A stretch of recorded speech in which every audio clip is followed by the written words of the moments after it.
कुछ लोगों ने ये आइडिया दिया था कि आर्किपेलागोस जो नियॉन का पार्ट है उसे नियॉन की ग्रोथ के लिए फायदा नहीं है। सबसे फेमस और वाइडली नोन थ्योरी है नियॉन सिंकिंग थ्योरी। इस थ्योरी का कहना है कि एक आइलैंड कंट्री होने की वजह से नियॉन कभी न कभी कॉन्टिनेंटल प्लेट के मूवमेंट से इफेक्ट हो जाएगा और वो समुद्र के नीचे डूब जाएगा। और जब ये डूबा तो नियॉन के लोगों का लास्ट डेस्टिनेशन कॉन्टिनेंटल प्लेट पे होना चाहिए जहाँ वो सर्वाइव कर सके।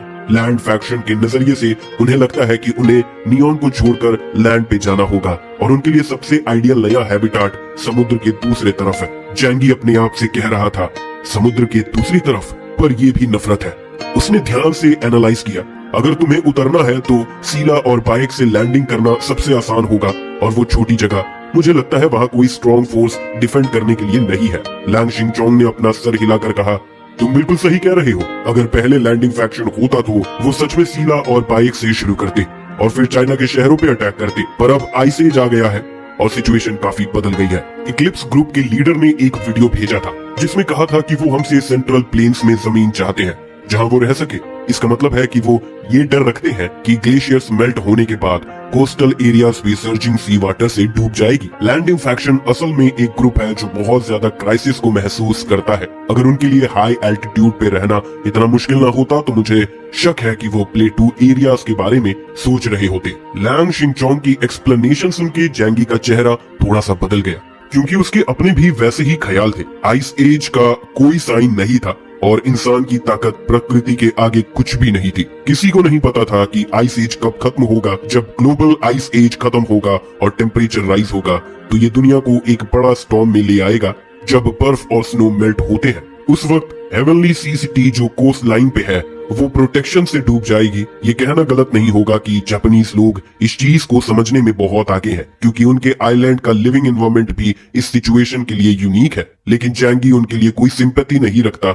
जब नेचुरल डिजास्टर आता है तो किसकी जिंदगी बची ये उनकी अपनी किस्मत और एबिलिटी पे डिपेंड करता है। वो सेंट्रल प्लेन की फर्टाइल लैंड पे कब्जा करना चाहते हैं, ये सिर्फ उनका ख्याली पुलाव है, जैंगी ने कहा। तभी एकदम से जैंगी को एक ठंडी आवाज सुनाई दी और टेबल टूटने की आवाज आई। सबने उस डायरेक्शन में देखा और एक आदमी दिखाई दिया जो पूरी तरह से अंधेरे कपड़ों में लपेटा हुआ था, एक बड़ा हैट पहना हुआ था और पूरा बॉडी ऑलमोस्ट लपेट के रखा था। उसने आंखों में गुस्सा लेके दांतों को ग्राइंडिंग करते हुए कहा, ये बेकार लोग सेंट्रल प्लेन्स के खिलाफ चलना चाहते हैं, ये तो बस मौत को बुला रहे हैं। हम इनको मार डालेंगे और फिर उस धरती के बैठने वाले आइलैंड वालों को दिखा देंगे कि जब हमारे साथ छेड़छाड़ करते हैं तो क्या होता है। जब तक वो आदमी अपने गुस्से में बात कर रहा था तब तक सभी लोग उसकी बात को समझ रहे थे और सबके मन में गुस्सा था। हर किसी को उन रोनियंस को मारने का मन कर रहा था और लोगों को डराने का मन हो रहा था जो और कुछ प्लानिंग कर रहे थे। लैंग शिंगचोंग ने थोड़ा रुककर उस आदमी को शांत होने दिया और फिर बोला, चलो मैं आगे बढ़ती हूँ। ये है इक्लिप्स मून ऑर्गेनाइजेशन का ओरिजिन। ये लोग प्रोफेशनल सोल्जर्स या स्पेशल पुलिसमैन नहीं है, ये असल में ट्रू रोनियंस है। पर इसका लीडर फैंग हैंग युआन के पास 5 साल का मिलिट्री सर्विस एक्सपीरियंस है। इसके बारे में हम बाद में बात करेंगे। अब मैं हर किसी का इंफॉर्मेशन इंट्रोड्यूस करूंगी। नियॉन ने कुछ इंटेलिजेंस भी दिया था, लेकिन हमने उस इंटेलिजेंस को ऑथेंटिसिटी के लिए कंसीडर नहीं किया। आगे की जो बात होगी वो हमारे अपने चैनल से है, मैं इसे नहीं पढ़ूंगी क्योंकि काफी कंटेंट है, तो आप ध्यान से देखना। लैंग शिंगचोंग ने अपना काम खत्म किया और प्रोजेक्शन में जो कंटेंट था वो इक्लिप्स मून ग्रुप के मेंबर्स का इंफॉर्मेशन बन गया। सब लोग अपने आप को सीधा बैठाकर एक एक करके इंफॉर्मेशन को देखने लगे, जबकि सबको ये रोनियन ग्रुप से बहुत नफरत थी, लेकिन उन्हें ये मानना पड़ा कि ये लोग काफी पावरफुल है। नीचे दिए गए हैं इक्लिप्स मून ग्रुप के 13 मेंबर्स के बारे में कुछ इंफॉर्मेशन। पहला, team leader Fang Hang Yuan Ren, male 36 साल, एक रीइंफोर्समेंट टाइप यूजर जिसकी एबिलिटीज अभी तक अननोन है। वो 2033 से 2037 तक Neon maritime self defence force में सर्व कर चुका है। नोट, पहली बैटल में उसका कोई एक्शन नहीं देखा गया, इसीलिए उसकी एबिलिटी के बारे में कोई एक्यूरेट इंफॉर्मेशन नहीं है। दूसरी, मायुमी ताकेउची, फीमेल 22 साल, जापान के ताकेउची फैमिली की हेयर, एक जानी मानी ancient shrine maiden, abilities unknown. Note, पहली बैटल में उसका कोई एक्शन नहीं देखा गया, इसीलिए उसकी एबिलिटी के बारे में कोई एक्यूरेट इंफॉर्मेशन नहीं है। थर्ड, ओकोकाई एंजिन, मेल 33 साल का, पुराना Japanese sumo wrestler, yokozuna rank, beastman type ability user, ability code name tight tiger, weapon dragon fly cut. Note, पहली बैटल में वो एक काफी पावरफुल मीले म्यूटेंट था, उसने सिंगल हैंडेडली शुआंग और सीकिंग के म्यूटेंट टीम्स और लियांग ऑफ बाचांग को एनालाइट कर दिया था, जो बहुत खतरनाक है। चौथा, जिंगूजी सेरो, मेल 42 साल, अपोकलिप्स से पहले एक stock trader, release system user, ability unknown. Note, पहली बैटल में उसका कोई इमेज कैप्चर नहीं किया गया। ये है बेसिक इन्फॉर्मेशन इक्लिप्स ऑर्गेनाइजेशन के बारे में। जैंगी ने ये सब पढ़ा तो वो काफी स्पीचलेस हो गया। ये इन्फॉर्मेशन काफी कम थी और इससे दुश्मन को हराने का कोई क्लियर तरीका नहीं मिल रहा था। बस जब भी इक्लिप्स मेंबर्स से सामना हो थोड़ा ज्यादा केयरफुल रहना होगा। लगता है पहली बैटल में इतने सारे लोग सैक्रिफाइस हुए, लेकिन काफी मीनिंगफुल इन्फॉर्मेशन मिलने का चांस नहीं था। जैंगी ने सबको देखा और बोला, अब हमारे पास जो इंटेलिजेंस है उससे कुछ नया समझ पाए हो। अगर कोई आगे का प्लान या कोई सजेशन हो या फिर कोई डाउट हो तो अभी पूछ सकते हो, हम सब साथ में डिस्कस कर सकते हैं। आखिरकार ब्लिजर्ड सिटी के सोल्जर्स जो ग्रुप कॉम्बैट में एक्सपर्ट हैं, उनसे हम अकेले लोन वुल्फ्स का ग्रुप है। जैंगी का ये कहना था कि इक्लिप्स के फाइटिंग स्टाइल से ये क्लियर हो गया है कि उन्हें ग्रुप कॉम्बैट में एक्सपर्टीज नहीं है, क्योंकि हर मेंबर एक लोन वुल्फ है जो फीनिक्स कोर्ट में मिलके असेंबल किया गया है। और इस बार जो आउटर सिटी से 2-3 डेल्टा लेवल म्यूटेंट्स बुलाए गए थे वो भी उनकी तरह ही है। जैंगी के एनकरेजमेंट के बाद एक मेंबर ने पहले जवाब दिया। वो थी एक फीमेल म्यूटेंट जिसके बाल छोटे थे और उसका फेस हमेशा सीरियस और फोकस्ड रहता था। ये थी चेंग जियावा, एक म्यूटेंट बाचांग से। चेंग जियावा ने अपनी एनालिसिस को शुरू किया। मुझे वीडियो देखकर कुछ गलत लगा। इन रोनिन की स्ट्रेंथ बहुत हाई लगती है। वो डेल्टा लेवल पे होंगे, लेकिन फिर भी इन्होंने 10 फुली आर्म्ड म्यूटेंट ऑर्गेनाइजेशंस को इतनी जल्दी क्यों हरा दिया? आखिर कैसे? मेरा ये सस्पिशन पहले से था और आज वीडियो देखकर ये और गहरा हो गया। जैंगी ने अपनी आंखें उसकी तरफ ज्यादा देखी और जू जंग भी उसकी तरफ देखकर कहता है, आपको किस बात का डाउट है? चेन जियावाओ ने जवाब दिया, जब हमने अपनी पहले 10 म्यूटेंट टीम्स भेजी थी तो उन्होंने बहुत आसानी से उन्हें डील किया। इसका मतलब ये है कि उन्हें वो टाइप्स ऑफ म्यूटेंट्स मिले जिसे वो सबसे ज्यादा हैंडल कर पाते हैं। फिर वो अपने आर्म्स क्रॉस करते हुए बोली, सबको पता है कि म्यूटेंट्स की अपनी एबिलिटीज होती है और हर एबिलिटी की अपनी स्ट्रेंथ्स और वीकनेस होती है। लॉन्ग रेंज अटैकर्स को पास आने का डर होता है और जो स्ट्रेंथनिंग करते हैं उन्हें कीटेड होने का डर होता है। जू जंग ने अपना सर हिलाकर कहा, आप बिल्कुल सही कह रहे हो, हमने ऑलरेडी ये प्रॉब्लम आइडेंटिफाई कर लिया है। चेन जियावाओ ने स्माइल करते हुए जू जंग को थैंक्स बोला और फिर कहा, तो आप समझ रहे होंगे मेरे कंसर्न्स। जू जंग ने थोड़ा सीरियस होकर सबको देखा और बोला, मैं आपको ये गारंटी दे सकता हूँ कि पहली बैटल में किसी ने भी इंफॉर्मेशन लीक नहीं की थी। ये सिर्फ हमारे टीम पर ट्रस्ट नहीं है, बल्कि ये हमारे हेडक्वार्टर्स के नेटवर्क डिफेंस सिस्टम पर भी है। किसी ने भी इसको ब्रीच नहीं किया और किसी को भी इक्लिप्स तक इंफॉर्मेशन नहीं पहुंचाई। चेन जियावाओ का चेहरा थोड़ा घबरा गया। अगर ऐसा है तो ये बात बड़ी डेंजरस है। अगर हमारी इंफॉर्मेशन लीक नहीं हुई तो इसका मतलब है उनके पास कोई बहुत ही पावरफुल एबिलिटी है जो उन्हें इंटेलिजेंस गैदर करने में मदद करती है। वो सीन पर मौजूद 2-3 लोगों ने जैंगी और चेन जियाओ की तरह एक ही सोच अपनाई थी। सबने महसूस किया कि कुछ तो गलत है। जैसे जैंगी और चेन जियाओ को लगा स्पाई पकड़ना आसान है, लेकिन अगर दूसरे साइड के पास कोई ऐसी एबिलिटी है जो उन्हें आगे देखने की ताकत दे तो चाहे तुम कितने भी स्ट्रेटेजीज बना लो, वो तुम्हें पहले से ही डिस्कवर कर लेंगे। लियांग यू ने थोड़ा सीरियस होकर कहा, अब समझ आता है, पहली बैटल में हमारे लोग पहले मूव कर रहे थे, लेकिन जब हमने फाइट की तो दूसरा साइड ऑलरेडी प्रिपेयर्ड था। इस वक्त एक आदमी जो क्रू कट स्टाइल में था, जिसका चेहरा काफी शार्प था, जैंगी के पास बैठा था। उसने अपना सर उठाया और बोला, हमने आज बहुत ज्यादा इंफॉर्मेशन रिसीव की है। अभी के लिए हम कोई बेटर ओपिनियन नहीं दे सकते। क्या आप हमें थोड़ा सा टाइम दे सकते हैं ताकि हम ये मटेरियल्स ढंग से स्टडी कर सके और फिर डिस्कस कर सके?